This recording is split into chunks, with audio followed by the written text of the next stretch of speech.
지금부터 4월 5일 사순절 제6주 종료주일 예배를 시작하도록 하겠습니다.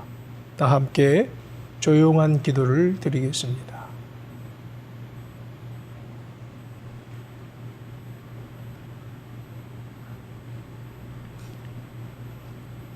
여호와를 의지하는 자는 시온산이 흔들리지 아니하고 영원히 있음 같도다.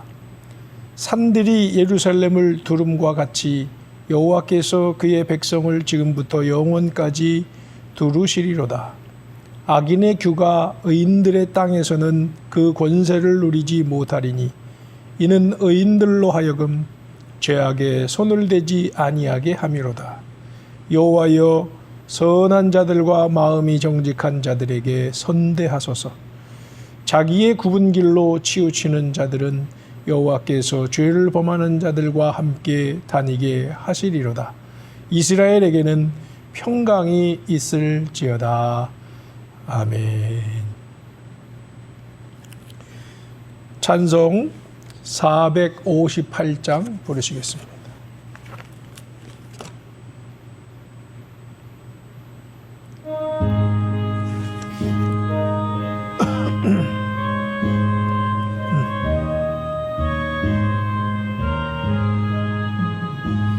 너의 마음에 슬픔이 가득할 때 주가 위로해 주시리라. 아침 해같이 빛나는 마음으로 너 십자가 지고 가라.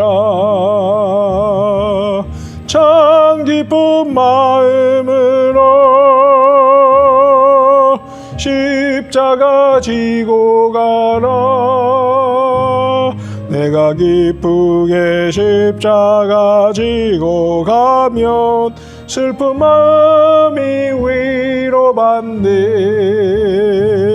때를 따라서 주시는 은혜로서 가난 심령에 힘을 얻고 주가 언약한 말씀을 기억하고 너 십자가 지고 가라. 참 기쁜 마음으로 십자가 지고 가라. 내가 기쁘게 십자가 지고 가면 슬픈 마음이 위로받네. 내가 맡은 일 성실히 행할 때에 주님 앞에서 상 받으리.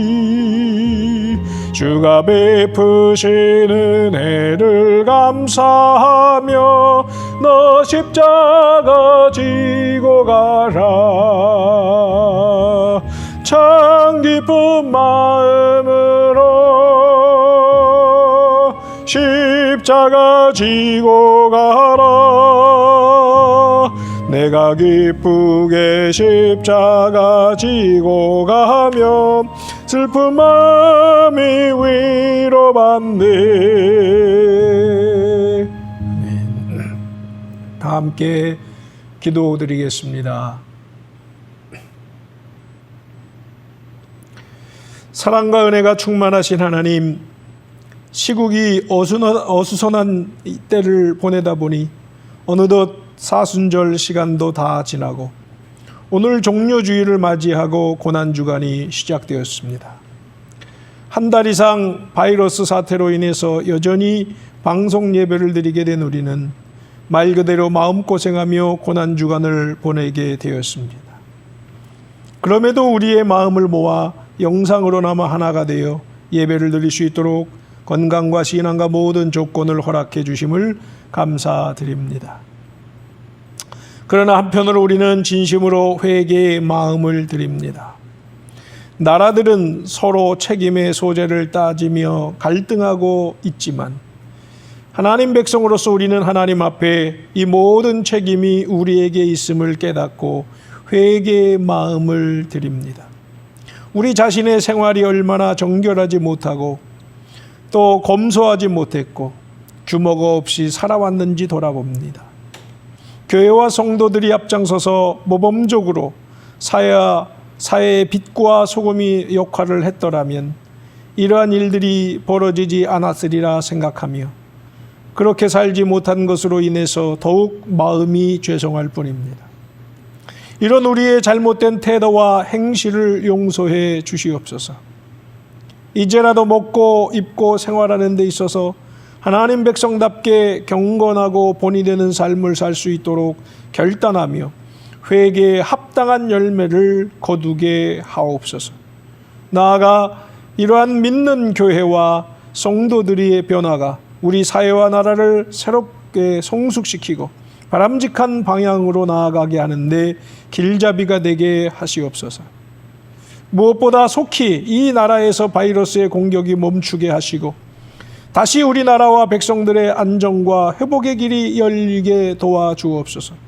그리고 유럽과 미국 등 갈수록 여러 나라들 온 세계로 확장되는 이 참으로 답답하고 두렵고 떨리는 이 지경에 우리 주님 온 세계를 불쌍히 여겨주시고 속히 진정될 수 있도록 도와주시고 인도하여 주옵소서. 확진과 중한 질병으로 인해서 생명의 위기를 겪고 있는 이들을 위로해 주시고 그들에게 소망의 빛을 다시 비춰 주시옵소서. 온 세상이 다시 일어날 수 있는 길로 이끌어 주시기를 바랍니다. 무엇보다 이러한 계기를 통해서 온 세상 만민이 하나님이 두려운 줄 알게 하시고 인류가 어떻게 살아야 할지를 돌아보며 서로 어떻게 협력해야 할지 깊이 반성하고 변화가 일어나는 복된 역사가 있게 하옵소서. 무엇보다 우리 공동체가 이러한 역사적인 위기의 시절을 극복하고 생명의 길로 이끄는 계약 공동체로 온전하게 세워질 수 있도록 도와주시옵소서. 그를 위해 서로 기도해 주며 마음으로 하나가 되게 하시옵고 거룩한 소망으로 연합하게 하옵소서. 오늘 말씀이 새 시대를 여는 주님의 심정을 담은 선포가 되게 하시고 그를 통해서 우리 공동체가 나아가야 할 분명한 길이 열리는 말씀이 되게 하시옵소서. 우리의 예배를 받으시고 하늘의 충만한 은혜로 채우셔서 성령님으로 충만한 지체들의 삶과 공동체가 되기를 간절히 믿고 소망하며 예수 그리스도의 이름으로 기도드리옵나이다. 아멘. 사도신경으로 신앙을 고백합니다. 전능하사 천지를 만드신 하나님 아버지를 내가 믿사오며 그 외아들 우리 주 예수 그리스도를 믿사오니 이는 성령으로 잉태하사 동정녀 마리에게서 나시고 본디오 빌라도에게 고난을 받으사 십자가에 못 박혀 죽으시고 장사한 지 사흘 만에 죽은 자 가운데서 다시 살아나시며 하늘에 오르사 전능하신 하나님 아버지 우편에 계시다가 저리로서 산자와 죽은 자를 심판하러 오시리라. 성령님을 믿사오며 거룩한 공예와 성도가 서로 교통하는 것과 죄를 사하여 주시는 것과 몸이 다시 사는 것과 영원히 사는 것을 믿사옵나이다. 아멘.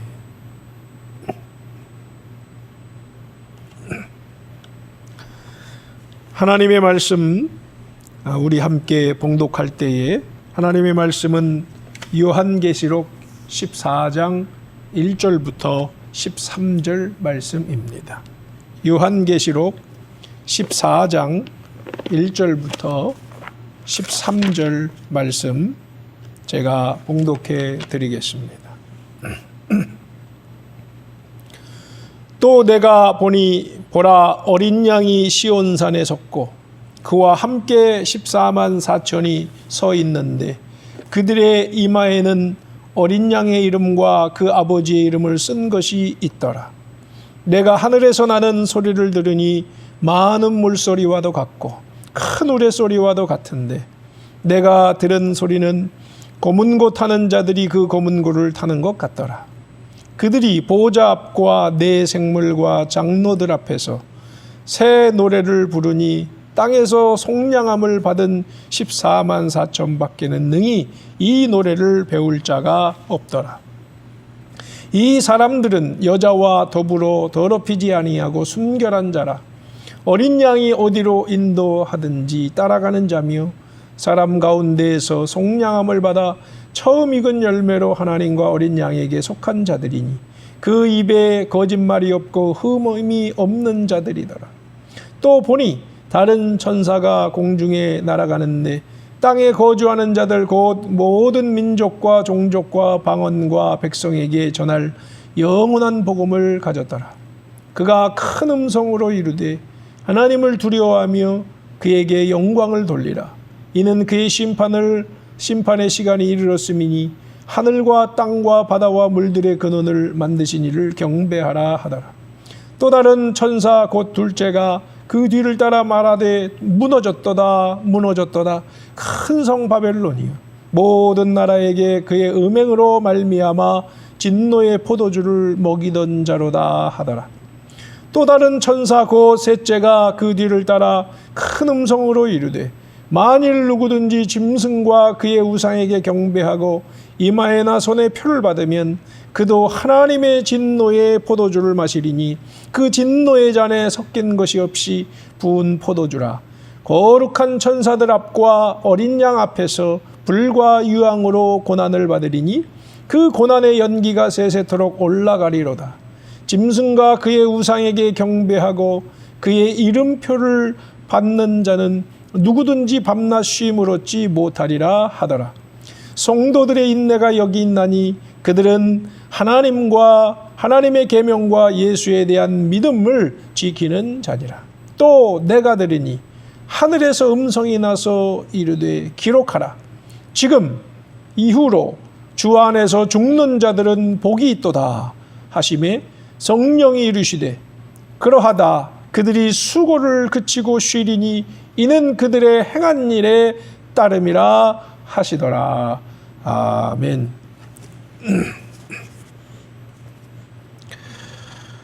자, 우리는 지난 2시간 동안 엘리야의 계약갱신에 대한 말씀을 나누어왔습니다. 그를 통해서 오늘날 기독교가 하나님과의 계약을 새롭게 맺고 다시 한번 회복되어야 될 때가 되었다라고 하는 것을 더 절실하게 우리 돌아볼 수가 있었습니다.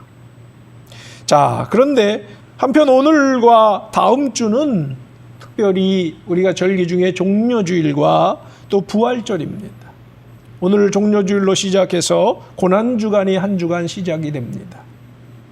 그래서 이 시기에 제가 고민하던 중에 요한계시록을 통해서 이 고난주간과 또 부활절 이 의미를 더 깊이 경험할 수 있는 복된 시간을 갖고자 합니다.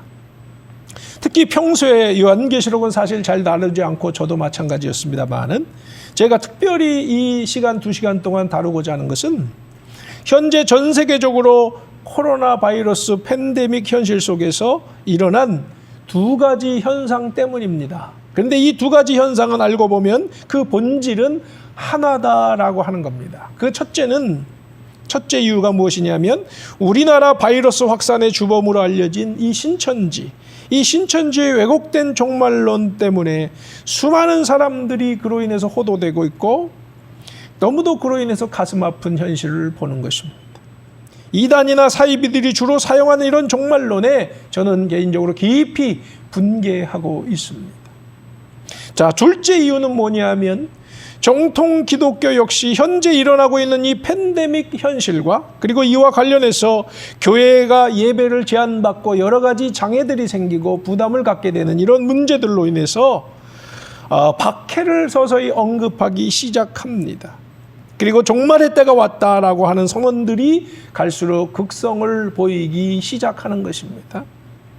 자, 여러분 이것을 두고 이제 계시록을 기반해서 주로 말씀을 나누고 있고 이런 선포들이 이루어지고 있는데 이것은 어렵지 않게 사실 예상할 수 있는 일들입니다. 때마다 어떤 상황들이 오면 이런 일들이 있어 왔던 것이 사실이지요. 자, 그러면 이것이 왜 그럴까라고 생각해 보면 계시록을 중심으로 한 잘못된 종말 신앙 때문이라는 것이죠. 현재 전반적으로 기독교 종말 신앙은 정통이라고 하는 기독교도 역시 신천지의 관점과 그렇게 멀리 떨어져 있지 않다는 것입니다. 이것이 참으로 가슴 아픈 일이 아닐 수가 없습니다. 그런 심정을 가지고 짧은 시간 동안이지만은 정말로 요한계시록이 말씀하고자 하는 것이 무엇인지 우리가 함께 나누어 보고자 하며 이 2시간을 통해서 정말 바른 관점이 무엇이어야 되는가, 요한계시록에 대한 바른 관점, 종말에 대한 신앙이 정말 어떤 것이 옳은 것인지를 우리가 깊이 이해할 수 있길 바라고, 그래서 정말 하나님께서 우리에게 기대하시는 거룩한 소망으로 인도받는 우리 공동체 모두가 되고 이 말씀을 듣는 모든 분들에게 같은 은혜가 있기를 주님의 이름으로 간절히 기원합니다. 먼저 요한계시록의 배경을 통해서 우리가 요한계시록이 어떻게 왜 쓰여졌는지 이런 것들을 이해하는 일이 가장 우선적으로 중요한 것 같아서 잠시 말씀을 나누고자 합니다. 자, 요한계시록의 저작 시기는 AD, 그러니까 주후 96년경 도미티안 황제 당시에이며 그때가 바로 박해 시절이었죠. 바로 이때 쓰여졌습니다. 기록 당시의 배경과 이유는 첫째로는 좀 아까 말씀드린 도미티안 황제가, 로마 황제가 거대한 로마 제국의 정치적인 통일성을 꾀하기 위해서 황제 숭배를 강요한 데 있었습니다. 그로 인해서 이제 기독교가 그걸 거부할 때 박해가 임하기 시작한 것이죠. 둘째로는 또 하나 유대인들의 박해가 있었습니다. 유대인들은 어디로 가든지 종교적인 이유를 근거로 해서 정치적이고 사회적인 이유 등을 달아서 기독교인들을 가는 곳마다 박해했습니다. 앞잡이들이 되었죠.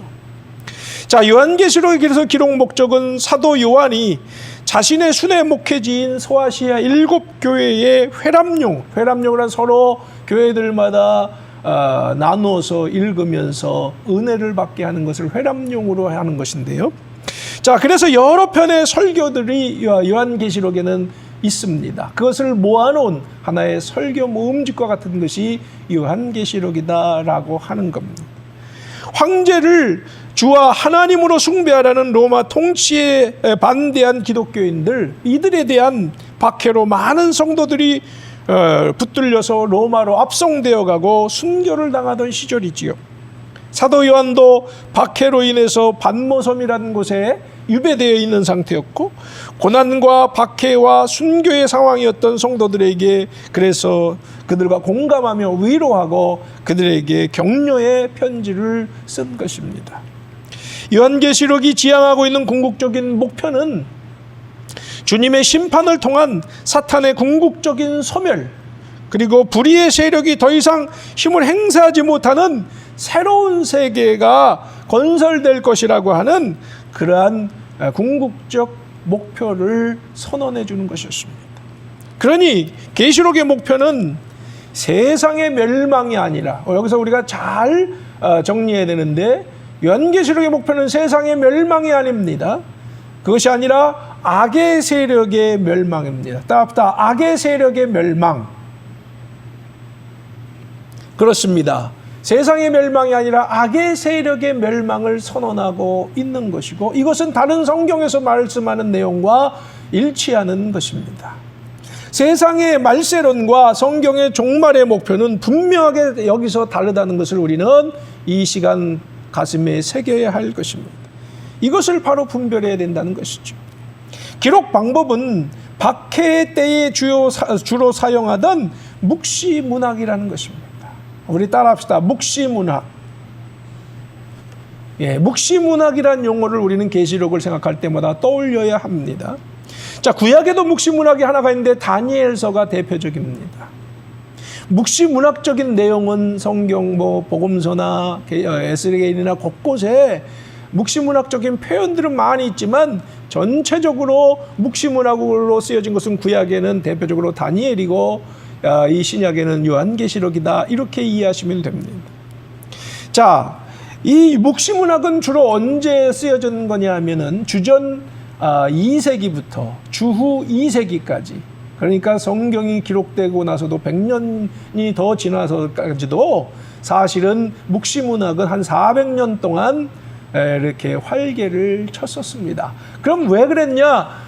주후전 2세기 때 다니엘서가 대표적인데 안티오쿠스 4세의 박해 때에, 그리스의 안티오쿠스 4세의 박해 때에 이 유대인들이 바로 다니엘서와 같은 묵시 문학을 기록했던 것이고요. 또 신약으로는 아까 말씀드렸습니다마는 로마 황제의 박해로 인해서 계속해서 이러한 묵시 문학이 펼쳐졌던 것입니다. 자, 여기서 깨닫게 되는 것은 계시록은 묵시 문학으로서 주로 사용하기는 이해하기 쉽지 않은 상징과 환상들을 가지고 설교를 하는 것을 볼 수가 있습니다. 왜 그렇습니까? 이것은 박해하는 로마의 당국자들이 이것을 이해할 수 없는 용어로 사용하기 때문인 겁니다. 그러니까 이것을 박해자들은 모르지만 교회와 성도들은 이 말씀을 들을 때 무슨 뜻인지 그 당시에는 잘 알아들을 수가 있었던 그런 용어들이라는 것을 우리는 이해해야 합니다. 자, 그러니 후대의 교회와 성도들이 이 언어를 해석하는 데 있어서 바른 해석을 하기 위해서 아주 신중을 기해야 된다는 것을 우리는 여기서 또 인식해야 할 것입니다. 결국 요한계시록의 초점은 미래의 종말의 때를 말하는 것이 아니고 현재의 고난을 이겨내도록 권면하기 위해서 미래의 희망을 선포하고 있는 것입니다. 그것은 우리의 주님이신 예수님께서 이미 이기셨듯이 성도들 또한 반드시 승리할 것을 선포하고 있는 것입니다. 그런 의미에서 소아시아 7교회에게 쓰여진 내용이 2장과 3장에 기록되어 있죠. 자, 그런데 거기에서 보면 요한은 7번이나 이기다라고 하는 동사를 계속해서 쓰고 있습니다. 이긴다. 그래서 이 단어는 계시록의 기록 목적을 잘 나타내는 단어다라고 하겠습니다. 주님은 이기는 성도를 통해서 교회와 이 땅에서 활동하는 모든 악의 세력을 심판하고 새로운 세상을 건설하는 것을 선포하는 것입니다. 따라서 계시록은 성도들에게 믿음의 선한 싸움을 요구하는 일종의 투쟁문서다라고 하는 겁니다. 자, 반면 고난 중에 불의한 세력들과 타협하거나 올바른 신앙에서 떨어져 나가는 사람들이 있겠죠. 그런 사람들에게는 심판이 준비되어 있음을 또한 경고하고 있기도 한 것입니다. 부디 이 말씀이 우리들에게 갈수록 중요하게 다가올 수 있다고 저는 이 시대적으로 판단하고 있는데, 우리 교회와 교우들은, 그리고 이 말씀을 듣는 모든 분들은 끝내 믿음으로 승리할 수 있기를 주님의 이름으로 간절히 기원합니다. 자, 다음으로 본문의 말씀과 연결된 계시록의 사건들을, 그 중요한 2가지 정도를 어떻게 해석해야 되는지를 더 깊이 들어가서 살펴보도록 하겠습니다. 계시록 해석에서 가장 오해가 많은 2가지 숫자와 관련된 이야기를 제가 오늘 하려고 합니다. 자, 본문에 바로 오늘 우리가 14장을 읽었는데 그 13장 마지막에 바로 앞부분에 나오는 이야기인데요. 13장 16절에서 18절의 이야기입니다. 여기에 보면 이마와 오른손의 짐승의 표, 그 수는 따져보니까 666이다. 여러분 많이 들어보셨죠? 바로 666에 대한 이야기가 기록되어 있습니다. 이것이 무엇을 뜻할까요? 자, 오늘 본문에도 666과 관련된 이야기가 기록되어 있지요. 그 무엇보다 성도들을 힘들게 하는 도전은 바로 표, 낙인을 받게 하는 것이었습니다. 오른손이나 이마에 표를 받겠다, 이렇게 기록하고 있지요. 자, 여러분이 원래 오른손이나 이마에 표를 받는다, 이것과 관련된 성경에 나오는 이야기가 무엇일까요? 그것은 출애굽기도 나오고 신명기 6장에 특히 강조되어 있는 쉐마라고 하는 말씀에서 잘 나오고 있는데, 이마와 오른손의 표를 받는 것은 율법의 말씀을 우리의 몸에 지니고 있으면서 마음속에 기록하라는 뜻입니다. 자, 이마와 오른손에 받으라는 건 무엇이다? 우리의 마음판에, 가슴판에 이 정말 하나님의 말씀을 새겨라, 계약의 말씀을 새겨라, 이런 뜻이 원래 그 시초다라고 하는 것이지요. 그래서 유대인들은 지금도 그렇게 실천하고 있지요. 자, 그래서 이 표는 화인이나 문신처럼 받으면 지울 수 없도록 표시되는 어떤 의미들도 담겨져 있는데, 이 표는 누가 그의 주인인지 드러내는 것입니다. 어떤 표를 받느냐에 따라서 그의 주인이 결정되는 것이다, 이렇게 말할 수 있습니다. 자, 이집트에 보면, 애굽이라고 하는 이집트에 보면 곱트교회라고 하는 교회, 이름을 곱트교회라고 이집트의 교회를 부르는데, 그 교인들은 오른쪽 손목 등에 십자가 표시를 한다고 합니다. 그들은 지금도 엄청난 박해를 받고 있는데요. 자, 십자가 표시를 한다고 하지요. 문신으로 새겨서 자기들의 정체를 분명히 하기 위함입니다. 십자가를 보면서 잊지 않으려고 하는 것이죠, 자기들의 신앙을. 자, 그래서 서로를 알아보는 것이고요. 마찬가지로 짐승의 표를 반대로 받으면 마귀, 즉 짐승의 백성과 종이 된다는 것을 의미하는 거 아니겠습니까? 그럼 이 표를 받지 않으면 반대로 어떻게 될까요? 당시 황제를 섬기는 신전에 와서 절하면 증명서를 줍니다. 그래서 매매를 하고 직업을 구할 수 있겠다는 것입니다. 바로 이것이 그 666의 의미의 원래 뜻인데요. 반면 그 증명서나 표가 없으면 아무것도 할 수 없었습니다. 그러니 표는 증명서고 인증이다라고 하겠습니다. 그러면 여러분 생각해 보십시오. 누가 이 표를 거부하겠습니까? 이것이 없으면 먹고 살 길이 없는데 말이죠. 자, 더 나아가서 이 표를 받지 않는 사람들을 잡아다가 처형을 하는 일까지 있었으니까 얼마나 두려운 일이겠습니까? 자, 그래서 이 13장 17절에 보면 이 표는 곧 짐승의 이름이나 그 이름의 수라, 이렇게 기록하고 있는데, 그 이름의 수를 보면 이거 여러 해석이 있습니다만은 원래 근본적으로 그 역사적인 현장으로 들어가 보면 바로 네로를 의미하고 있습니다. 고대 히브리어나 헬라어나 라틴어의 알파벳은 모두 숫자로 표기하는 습성들이 있었습니다. 그걸 게마트리아라고 하는데요.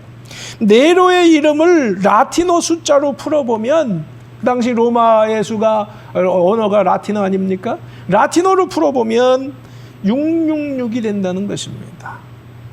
당시 적그리스도로 역사하는 적그리스도라고 말하는 이 도미티안은 이 계시록에서 뭐라고 말하냐? 네로의 부활이다라고 하는 겁니다. 그러니까 지금 이 666은 네로의 부활, 즉 도미티안을 두고 이야기하고 있는 겁니다. 그러니 666은 당시 박해 상황을 그려주고 있는 것이고, 그 이인을 받는 것을 말하는 것이고, 그 당시에 경제활동을 받지 않으면 할 수 없거나 죽음을 당하게 되는 이 현실을 두고 이렇게 기록하고 있는 역사적인 사실임을 우리는 잘 이해해야 하는 것입니다. 그런데 오늘날에까지 와서 우리가 보면 이 요한계시록을 해석하면서 이 짐승의 표를 적그리스도의 수로 말하면서, 제가 학생 때나 제가 젊었을 때는, 더 어렸을 때는 예전에 이걸 바코드라고 그래요. 지금도 바코드가 상품마다 다 붙어 있지요. 그 바코드라고 그랬습니다. 그 666이다 이렇게 그렇게 이야기하는 것을 저도 많이 듣고 책도 보고 자랐는데요. 근데 지금에 와서는 또 뭐라고 말하냐면 베리칩이다, 베리피케이션 칩이라고 그래가지고 하나의 이것이 증명서나 자격을 얻는 어떤 의미로서 칩을 손등이나 이런 데 심어준다는 것이죠. 그래서 666은 사실 이런 식으로 사람에다가 맞춰놓기도 하고, 역사적으로 계속해서 대상이 바뀌면서 이런 식으로 사람들에게 이제 경각심을 심어주기도 하고 혼란을 주기도 했습니다. 자, 그래서 어쨌든지 바코든지 베리칩이든지 이런 것들을 받으면 안 되니까 거부해야 된다. 지금도 이 베리칩, 그래서 어떤 분은 이렇게도 표현하면 베리칩 신앙이다 이렇게 이야기하는데요. 그런 것을 경계해야 된다고, 그것이 마치 신앙이 좋은 것처럼 이야기하면서 하는 분들이 지금도 많이 생각보다 있습니다. 그렇게 되면 사실상 현대 생활이 불가능해지고 우리는 많은 혼란을 경험하게 될 텐데요. 자, 계시록은 여러분 다시 말씀드립니다. 지난 역사적인 사건으로서 문자를 넘어서서 묵시적으로 풀어가야 되는 거예요. 그래서 아까 묵시문학이라고 제가 말씀드렸지 않습니까? 자, 아니면 우리가 심각한 혼란과 모순에 빠질 수 있다는 것도 우리는 꼭 기억해야 합니다. 그러나 한 가지는 우리가 분명하게 이러한 상황을 통해서 깨달았고 오늘날 우리에게 있어서 교훈은 무엇이냐? 짐승의 표현을 이렇게 이해해야 된다는 겁니다. 죄악과 악마의 사상과 문화로 분명하게 분별할 수 있어야 하고 이런 것들을 멀리하는 것을 분명히 우리의 삶의 가치관으로 세워가야 되고 삶 속에 실천해야 된다라고 하는 겁니다. 오늘날 기독교인들이 얼마나 이 무서운 세속적인 사상과 정신과 가치관 속에 사로잡혀 살아가고 있습니까? 오늘 우리들과 우리의 자녀 세대 후손들이 그것 때문에 심히 근심스럽지 않습니까? 지금 이것을 걱정하고 두려워해야 할 때입니다. 정신을 차리고 지혜롭게 우리의 시대 현실과 우리의 신앙의 모습을 분명하게 분별하는 그러한 신앙적인 태도가 우리에게 절실한 줄로 믿습니다. 이것이 여러분 이런 것들이 분별되지 않고 우리가 그래서 분명한 영적 가치관, 신앙적인 가치관을 갖지 못한다면 만약에 베리칩이라는 것이 정말로 우리에게 있어서 엄청난 도전으로 다가온다고 한다면 우리가 그것을 받지 않고 이겨낼 수 있을까요? 우리의 아까도 말씀드렸습니다. 인을 받는다는 것은 우리의 가슴에 정말로 우리의 말씀을 깊이 하나님 말씀과 그 신앙으로 새겨져야 되는 것인데 그것이 새겨지지 않는 사람들 그런 신앙적인 가치관과 사상으로 무장되지 않는 사람들이 이겨낼 수 있는 길은 전혀 없는 것입니다. 여러분 그래서 여기서 우리가 먼저 666의 이 사건, 이 인을 받는 사건을 통해서 분명히 한 가지 새겨야 될 것은 분별력을 가져라. 한번 따라합시다. 분별력을 가져라. 그렇습니다. 분별력을 우리가 갖는 이런 아주 중요한 교훈을 가슴에 새겨야 할 줄로 믿습니다. 자, 두 번째로 계시록에서 또한 혼란을 주는 한 가지 숫자가 있지요. 본문에서도 나오고 또 요한계시록 7장에서도 강조되어 있는 것이 있는데 바로 14만 4천 명에 대한 이야기입니다. 여러분 이 14만 4천의 구성은 잘 아시죠? 이 이스라엘 12지파 거기에도 여러 가지 구체적으로 말하면 복잡한 이야기들이 있습니다만은 어쨌든지 이스라엘 12지파를 12,000명씩 그 12를 이제 더하면 14만 4천 명이 되는데요.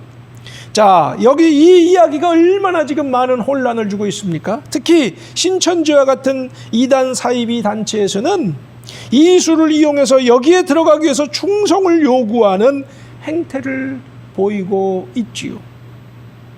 참으로 슬프고도 의분나는 일이 아닐 수가 없습니다. 자, 그렇다면 이 수가 무엇을 의미할까요? 아까도 말씀드렸습니다. 12지파 12,000명씩 14만 4천 명인데 이것은 상징적인 의미로서 교회 공동체를 의미하는 것이고 교회 공동체를 특히 대표해서 순교의 길을 가는 사람들의 수입니다. 순교자들의 수가 바로 14만 4천 명입니다.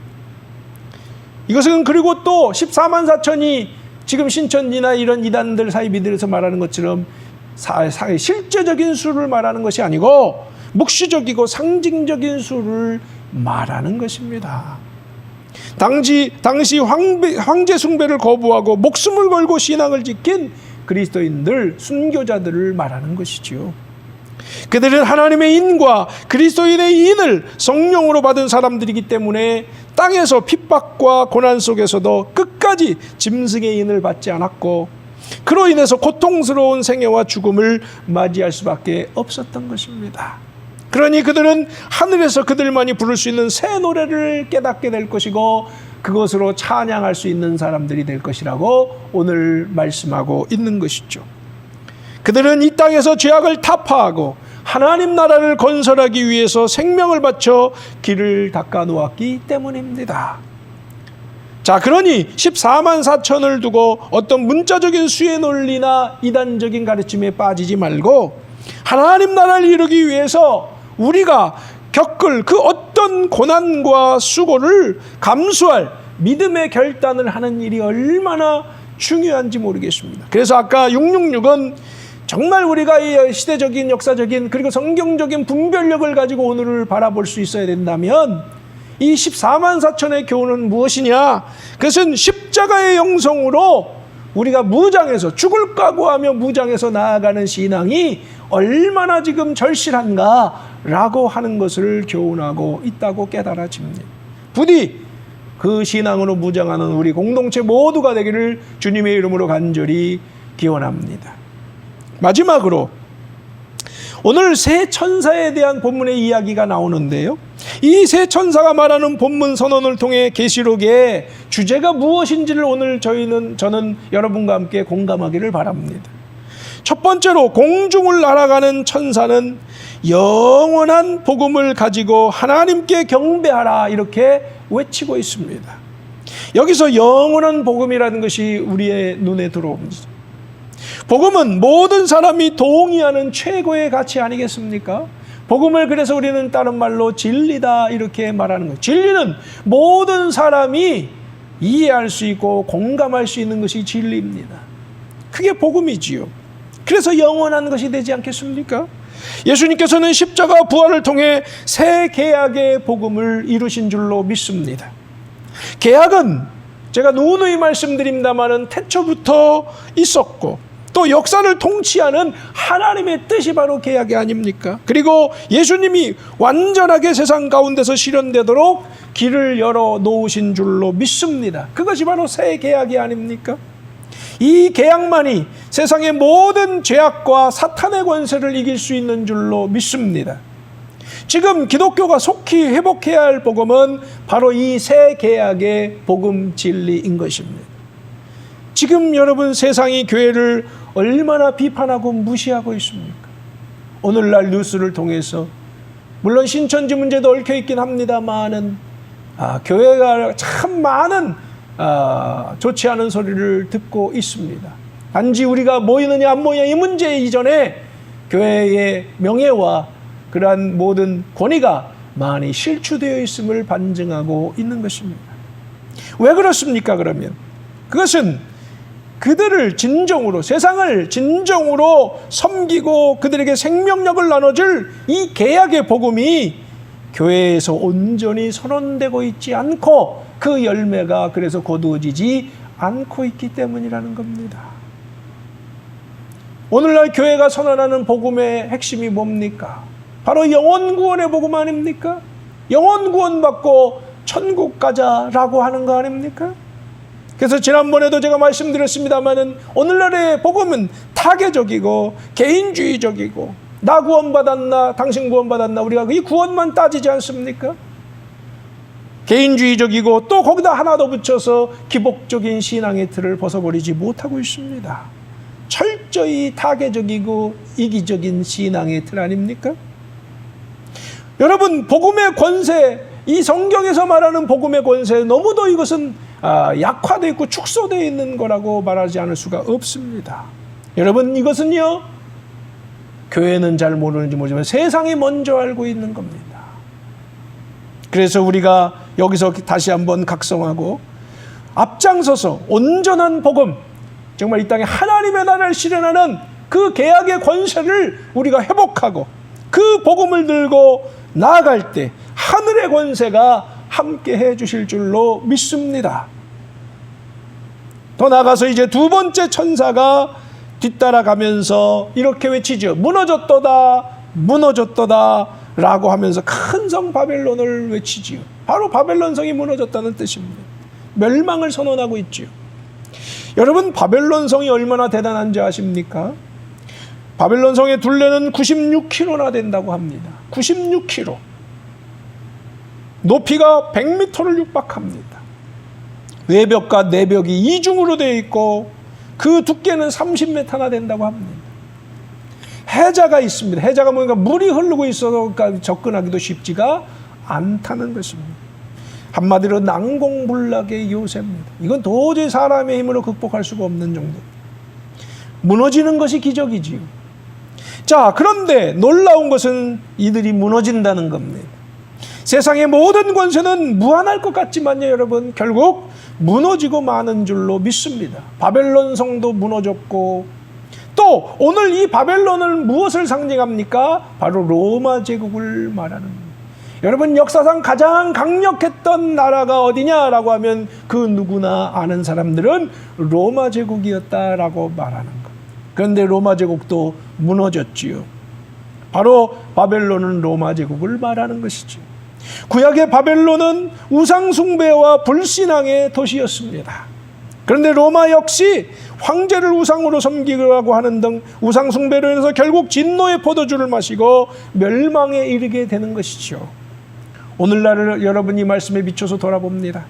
오늘날에도 온 세상이 자본주의 체제 속에서 물질 만능에 취해 있습니다. 이 시대의 영적 간음은 바로 물질 만능주의입니다. 이 세대는 눈에 보이지 않는 것에는 관심이 없어요. 이 포스트 모던 시대에 살고 있는 젊은이들이 특히 그렇습니다. 눈에 보이지 않는 것은 관심이 없고 눈에 보이는 것만 취해 있습니다. 그 상징적인 일이 최근에 사회 속에 큰 이슈가 되고 있지요. 이 코로나 바이러스 상황 속에서도 이 N번방, 이런 박사방, N번방 이런 얘기로 우리가 참으로 가슴 아픈 현실을 보고 있는데, 이것이 뭡니까? 온갖 음란하고 추악한 행위들이 넘쳐나는 것이 바로 오늘날의 세태를 잘 표현하고 있는 것입니다. 현재 이 사회는 우리의 상상을 불허하는 추악한 권세가 정치와 경제와 그리고 대중문화 속에 아주 깊이 뿌리박고 있고, 그래서 우리를 지배하고 있다는 것을 우리는 심각하게 각성해야 할 것입니다. 이것이 바로 타락의 극치와 망조를 말하는 것이고, 지금 최대의 위기를 맞이하고 있는데 팬데믹은 바로 이 모든 것을 증거하고 있다라고 하는 것도 우리는 기억해야 합니다. 우리는 이제 우리의 육체적이고 물질적인 것에 의지하던 것을 다 십자가에 못 박아야 할 줄로 믿습니다. 오직 우리의 심령과 세상을 거룩하게 하고 복되게 하는 영원한 이 계약의 신앙과 거기서 나오는 영원한 생명을 고대하면서 오늘을 살아갈 수 있는 모든 지체들과 교회가 될 수 있기를 주님의 이름으로 간절히 기원합니다. 마지막으로 셋째 천사가 뒤따르면서 짐승에게 경배하는 자에게는 지옥의 심판이 임할 것이지만 복음을 붙들고 믿음을 끝까지 지키는 자들에게는 마지막에 복을 받을 것이다 라고 선언하고 있습니다. 무엇보다 하늘에서 거룩한 음성으로 말씀하길 이렇게 선언하시지요. 기록하라.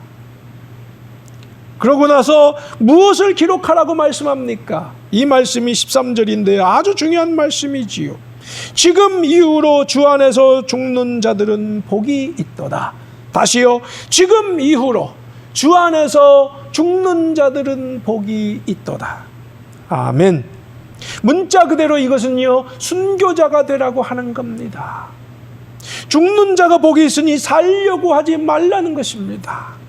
그러자 성령님이 뭐라고 그럽니까? 오늘 삼위일체 하나님이 등장하는데 여기 성령님이 마지막에 그러하다 그들이 수고를 그치고 쉬리니 이는 그들이 행한 일이 따름이라. 죽는 자에게 영원한 생명이 있다는 거 아닙니까? 자, 그러니 죽는 자가 복이 있다는 겁니다. 여러분, 우리가 앞에서 정말 이겨야 된다, 요한계시록의 메시지가 정말 투쟁문서고 이겨야 된다 이런 말인데 무엇으로 이기는 것입니까? 여러분, 죽음으로 이기는 겁니다. 생명을 바쳐 이기는 것입니다. 이게 바로 십자가의 방법 아닙니까? 예수님께서 먼저, 오늘 고난주간 시작인데 예수님께서 십자가에 먼저 죽으시고 부활하신 것처럼 여러분, 이 방법으로 우리도 십자가의 길로 나아가야 된다는 거 아닙니까? 죽어야 부활하지요. 죽어야 영생하는 것입니다. 진정한 안식은 여기에서만 있는 것이지요. 그들이 순교의 한 결과는 영원한 안식이고 영원한 권세로 왕노릇하게 되는 것인 줄로 믿습니다. 그래서 다시 한번 말씀드린다마는 주님 안에서, 주님을 인해서 죽는 자는 복이 있습니다. 여러분, 제가 오늘 이 본문을 택한 가장 결정적인 이유는 이것이, 제가 깨닫기는요, 이것이 바로 요한계시록의 주제요, 핵심 선언이기 때문인 것입니다. 주님 안에서, 주님을 위해서 죽는 자는 복이 있다. 죽을 각오하라. 이것이 바로 요한계시록의 핵심 주제라는 것입니다. 이런 순교자의 핏값으로 여러분 놀라운 것은 로마 제국은 결국 교회 앞에 백기를 두고 항복했습니다. 여러분, 세상이 멸망한 게 아니에요. 세상이 멸망한 게 아니라 그 악의 축이었던 로마 제국이 항복하고 교회를 맞이하고 결국엔 로마 제국이 교회를 국교로 세워서 기독교 왕국이 된 줄로 믿습니다. 교회의 진정한 승리가 이렇게 역사적으로 일어났습니다. 무려 200년 이상의 시간이 걸렸긴 했지만은 결국에는 그 시간 동안 교회는 이제 주 안에서 죽는 자들은 복이 있다는 이 말씀을 붙들고 끝까지 버티었고 나갔을 때 결국 교회는 위축되거나 사라진 것이 아니라 갈수록 확장되고 부흥했으며 교회는 모범적인 빛과 소금의 역할을 감당했기 때문에 결국 콘스탄틴 대제와 로마 제국은 교회 앞에 항복을 하고 교회를 받아들일 수밖에 없었던 것입니다. 그래서 다음 주에 자세히 이야기하겠습니다마는 기독교 천년 왕국이 이렇게 다시 시작되었다라고 하는 겁니다. 여러분, 그렇습니다. 계시록과 역사의 증거가 이렇게 이루어진 겁니다. 단지 그저 용기 내라고 위로하려고 소망 주려고 하는 끝까지 싸우고 이겨라, 죽음으로 견뎌라, 단지 그러는 것이 아니라 그 쓰러지고 고통받고 순교하고 이런 고통을 당하는 사람들이 씨앗이 되고 그들이 희생의 값이 됐어. 때가 되면 반드시 그것이 하나님의 계약이요 약속 아닙니까? 반드시 하나님의 나라는 이루어지고 승리하게 된다는 것을 믿으시기 바랍니다. 오늘 우리는 이 말씀을 통해서 그것을 확신하며 가슴에 새겨야 할 줄로 믿습니다. 그것을 믿는 우리는 오늘 어떤 생각으로 이 말씀 앞에 화답해야 할 것입니까? 먼저 예수님께서 가신 십자가의 길을 따라서 우리도 이제 우리에게 앞으로 어떤 고난과 박해가 다가올지 모릅니다. 이미 고난이라는 건 시작됐고 또 박해의 상황이 올 줄도 모르고 엄청난 영적 싸움이 일어날 가능성이 굉장히 지금 높아졌습니다. 여러분, 이때에 우리가 정말로 철저한 개혁신앙으로 무장하고 영원한 복음, 영원한 진리, 이 십자가 부활의 복음으로 철저하게 무장해서 새 개혁의 역사를 통해 하나님의 나라가 이 모든 역경을 뚫고 이루어질 때까지 우리가 먼저 헌신하고 희생할 수 있는 그런 믿음의 용사들이 될 수 있기를 주님의 이름으로 간절히 축원합니다. 기도하겠습니다. 사랑과 은혜가 충만하신 하나님 아버지, 오늘 우리가 요한계시록의 핵심 주제라고 할 수 있는 이 14장의 말씀을 통해서 주님 안에서 주님을 위하여 죽는 자가 복이 있도다 라고 하는 이 십자가의 선언, 이 복음을 가슴에 새깁니다. 고난주간입니다. 주님께서 고난받으시고 죽으시기 위해서 예루살렘에 입성하신 날을 기념하는 날입니다. 그리고 그 길로 가셨고, 그래 그 덕에 우리의 죄값을 치러주시고 우리가 영원한 생명의 길로 인도받고 새 계약 백성 공동체를 이루게 되었고 이 자리에 우리가 있고 영원한 생명의 소망으로 나아가고 있습니다. 주님, 이 험하고 힘든 때 우리가 잘못된 종말신앙 다 극복할 수 있는 지혜를 갖게 하시고 분별력을 갖게 하시고 나아가서 철저하게 주님 길을 따라서 십자가의 용사, 자기 자신을 부인하고 자기 십자가를 지고 주님 가신 길 따라서 이제 우리가 희생되고 헌신하여 앞으로 우리의 헌신을 통해 하나님의 나라가 이 땅에 반드시 다시 실현될 수 있는 놀라운 역사가 열려질 수 있도록 우리가 정말 이제 그 길잡이가 될 수 있기를 바랍니다. 그런 헌신의 마음이 우리에게 준비될 수 있기 바랍니다. 그런 십자가의 용사들로 무장될 수 있기 바랍니다. 우리 모든 분들 한 분 한 분 그러한 은혜로 붙들어 주시기를 간절히 바라오며 예수님의 이름으로 간절히 기도드리옵나이다. 아멘. 찬송 341장 부르시겠습니다.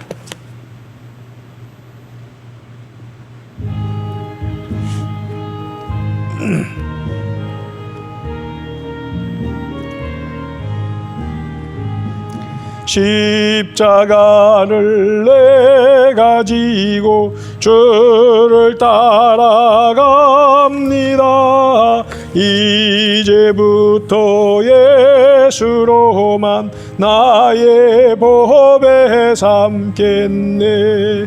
세상에서 부귀영화 모두 잃어버려도 주의 평안 내가 받고 영생 복을 받겠네. 주도 곤욕 당했으니 나도 곤욕 당하리. 세상 사람 간사하나 예수 진실합니다. 예수 나를 사랑하사 빛난 얼굴 보이면 원수들이 미워해도 염려할 것 없겠네.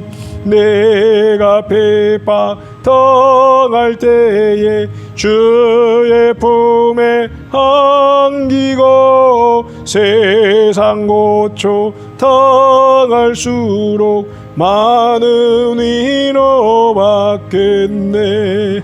주가 주신 기쁨에 기뻐할 것 무엇냐.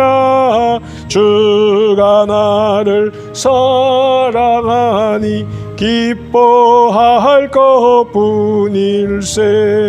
아멘.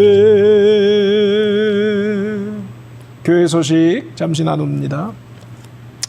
코로나 바이러스가 속히 진정되기를 위해서, 그리고 정말 이제 앞으로의 궁극적인 대책의 길이 교회가 앞장서서 열려질 수 있기 위해서 정말 우리 함께 간절한 마음으로 기도해야 될 줄로 믿습니다. 오늘까지 우리가 종료주일인데 이렇게 방송으로 예배를 드리고, 예정으로는 다음 주일 부활절인데요. 그때부터 우리가 함께 모여서 예배할 수 있지 않을까 싶습니다. 위에서 기도해 주시고 또 그렇게 하도록 노력하겠습니다. 고난주간 우리가 이제 마지막 한 주 복음서와 또 사도행전 읽기, 이번 주 사도행전인데요. 사도행전 읽기에 참여해서 참으로 우리가 계속해서 은혜 나누는 그런 시간이 될 수 있기를 바랍니다. 자, 우리 다 함께 기도하실 때 제가 축도로 예배를 마치도록 하겠습니다. 이제는 우리 구주 예수 그리스도의 크신 은혜와 하나님 아버지의 그 놀라우신 사랑하심과 성령 하나님의 위로하심과 또 교통하심과 역사하심이 오늘 요한계시록의 말씀을 통해서 우리가 바로 분별하고 철저한 십자가의 영성으로 무장하여 주님의 길을 따라 이제 이 땅에 하나님의 나라를 이루는 거룩한 백성들과 그러한 공동체로 나아가기를 바랄 때 정말 우리 모두 가운데, 그리고 이 말씀을 듣는 모든 가운데, 그리고 이 나라와 민족, 온 세계의 모든 백성들, 고통받는 이들에게 이제부터 영원토록 함께 하시기를 간절히 축원하옵나이다. 아멘. 이로써 오늘 종료주일 예배를 마치도록 하겠습니다. 한 주간 복된 시간이 되기를 주님의 이름으로 간절히 기원합니다.